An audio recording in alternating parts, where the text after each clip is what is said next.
Soy ilustradora botánica, artista visual y profesora chilena. Tengo 41 años y hace un poquito más de 12 años que me dedico a la disciplina de la ilustración botánica, tanto como artista botánica y también como profesora de ilustración botánica en diversas instancias. Y bueno, todo esto empezó después de un periodo de 3 años viviendo en Isla de Pascua, fotografiando sitios arqueológicos y haciendo clases en la secundaria de allá. Desde ese minuto me conecté con la naturaleza y a pedido de mi jefa de Isla de Pascua, una vez que volví a vivir aquí al continente, me puse a dibujar especies de la isla y de ahí en adelante empecé esta carrera que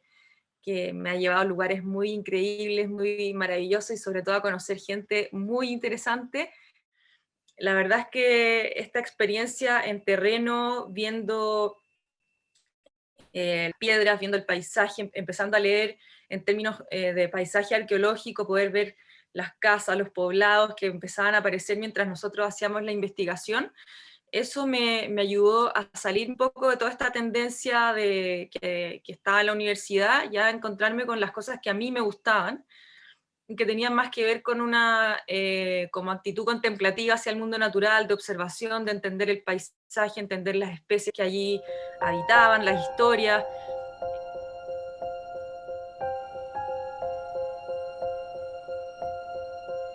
Sí ha habido una separación del arte y la ciencia desde que, bueno, desde que la ciencia es ciencia oficialmente, desde Linneo en adelante, bueno, por muchos, por lo menos yo creo que 2 siglos estaban bien de la mano antes de que empezaran a surgir todos los medios técnicos para la reproducción de las imágenes, la relación de dibujantes o artistas y científicos era muy necesaria y muy directa, pero una vez que empiezan a surgir las tecnologías y los medios que los mismos científicos pudieron empezar a manejar y a desarrollar y en el fondo que explota la oferta tecnológica y se mete de lleno en la ciencia, se hace esta separación a nivel muy general. Pero sin embargo siento que, o he visto que desde el año, yo creo que desde los 90, pero sobre todo del 2000 en adelante, hay un resurgimiento a nivel mundial de estas disciplinas, como de ponerse más en el mainstream, ¿cierto? Como bajo el ojo público y hacerse más como conocida y ponerse también de moda, porque empieza a surgir esta necesidad de comunicar la ciencia de maneras más efectivas. La ciencia se separó demasiado de la comunidad, como esta fiebre por el paper y por estar en todos los journals especializados y que los académicos reciban bonos por paper y toda esa carrera por sacar y sacar estudios a ese nivel de productividad, como de hiperproductividad, los fue separando de estas reflexiones más como filosóficas de la ciencia y más artísticas, y se quedaron muy en sus parcelas, creando estos conocimientos que cada vez se han distanciado más del público, y ahora estamos en una crisis ambiental gigante que necesita justamente lo contrario. O sea, yo diría que desde el 2000 en adelante, cuando aparecen estas exhibiciones como bodies, de estos cuerpos reconstruidos, disecados, ¿cierto? Como a la perfección, ahí empieza a resurgir la comunicación entre los artistas y los científicos, y hay todo un movimiento de artistas contemporáneos aliados con científicos, haciendo proyectos en común, como buscando respuestas más filosóficas a ciertas preguntas de la ciencia a través de las artes visuales. Para mí las pinturas en las cavernas ya expresan esa necesidad de representar lo que está vivo, lo que está fuera de mí, y para poder entenderlo, verlo, analizarlo desde distintos puntos de vista, ya sean súper científicos, más rituales, más espirituales. Entonces, creo que en este minuto se está dando esa capacidad de volver a juntarlo, los científicos ya lo están entendiendo.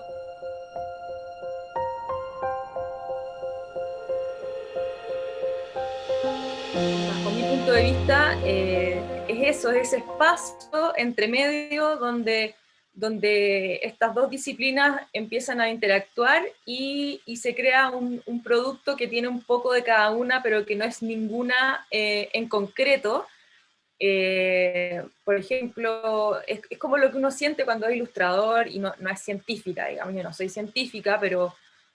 ya tengo cierto lenguaje, manejo algunos códigos, manejo algunos estándares, y puedo jugar a la científica, armar un trabajo y dialogar con los científicos, y puedo crear un trabajo que dé cuenta de los dos ámbitos, pero que no sea ninguno. Y ese para mí es el tercer lenguaje, es como arte-ciencia ya amalgamado en una sola masa, digamos,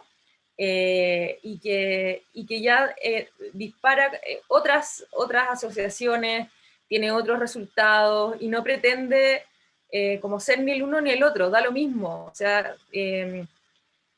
creo que no se debe encasillar. De hecho, me encantaría que estas cosas dejaran de encasillarse tanto, porque bueno, una de las características que más tenemos los seres humanos, y que es lo que uno más ve cuando se empieza como a relacionar con la ciencia y con la ecología y todo esto, es esta gran obsesión por etiquetar todo, por ponerle nombre a todo, por poner todo en un casillero, cuando sabemos ya que la naturaleza es algo mucho más flexible. La vida se abre camino de formas mucho más insospechadas, y no todo puede caber como en una línea de tiempo o en un nombre. Me pasa, por ejemplo, cuando enseño botánica básica a mis alumnos de dibujo, que les explico algo, pero les digo, miren, les estoy diciendo que esto es así, pero en realidad cuando salgan a observar afuera se van a dar cuenta que hay miles de plantas que le van a decir, no, esto no es así en realidad. Entonces está lleno de excepciones a las reglas, y creo que ese tercer lenguaje tiene que ver con eso, con que no es ni arte ni ciencia, pero se comunica, es un puente entre ambos, es algo que ya tiene vida propia y que comunica a las personas desde estos dos espacios del conocimiento. Entonces, esa magia que tienen estos tercer productos es lo que creo, es donde creo que está la potencia, y donde podemos crear un montón de cosas que se salen de estos espacios que son muy rígidos. Nosotros una vez al año éramos un equipo de, a ver, 6 personas más o menos. Había una bióloga diseñadora, una otra bióloga que se especializa en comunicación científica, un agrónomo, una agrónoma, una botánica, y un profesor de ecología,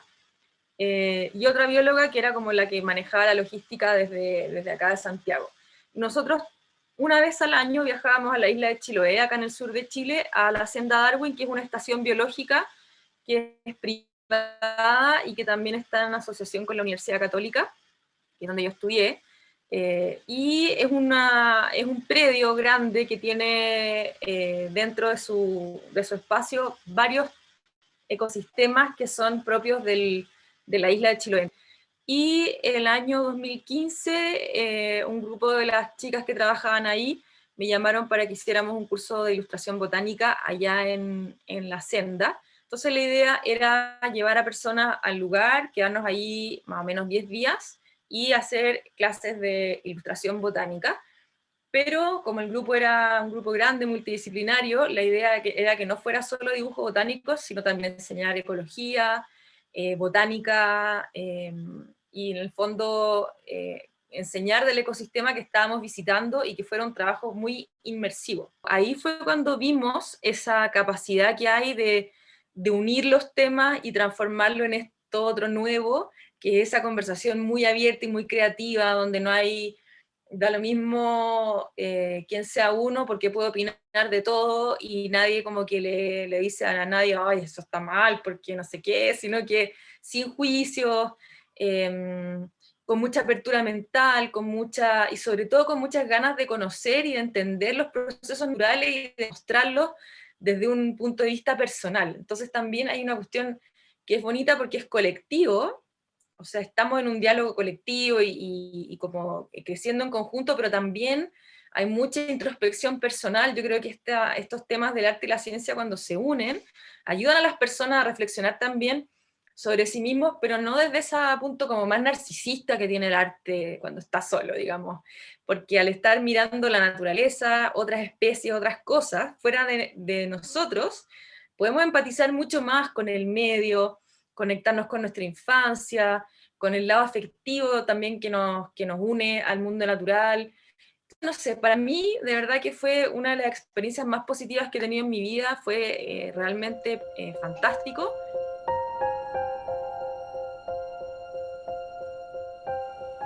claro, lo que yo me he dado cuenta a lo largo de esta carrera, desde que empecé por lo menos con la ilustración de la ciencia, e incluso cuando empecé haciendo clases en Isla de Pascua, antes de hacer esto, eh, tiene que ver con eso, con conectar a las personas con este lenguaje, con esta mirada, y con ayudarlos a conectarse de una forma que les dé seguridad, que les dé una base de fundamentos del dibujo, de la observación, de cómo se llaman las cosas en el ámbito científico, de cómo te puedes acercar a un científico, cómo se mira una flor, cómo se dibuja, cómo se usan los colores. Eso por una parte, esa conexión, y por otra parte la conexión individual de que el hacer arte con plantas o con animales, pero bueno, en mi caso más que nada con plantas, es algo que te hace crear muchos lazos bueno, con las plantas y con la naturaleza en general, porque requiere de una observación profunda, muy contemplativa, donde tienes que bajar tus revoluciones, no puedes estar apurado. O sea, para mí estos años han sido una enseñanza de la paciencia enorme. Creo que la ilustración de ciencia, la ilustración botánica en particular, tiene esa gracia, tiene esa ventaja de que te conecta mucho con tus características personales, te ayuda hasta a meditar a veces, pero también te ayuda a tomar conciencia de los otros seres que habitan con nosotros, de cómo son, de cómo se reproducen, cómo crecen. Entonces yo siento que mi aporte ha tenido que ver con eso, con esta forma de ver el mundo, de ver las plantas.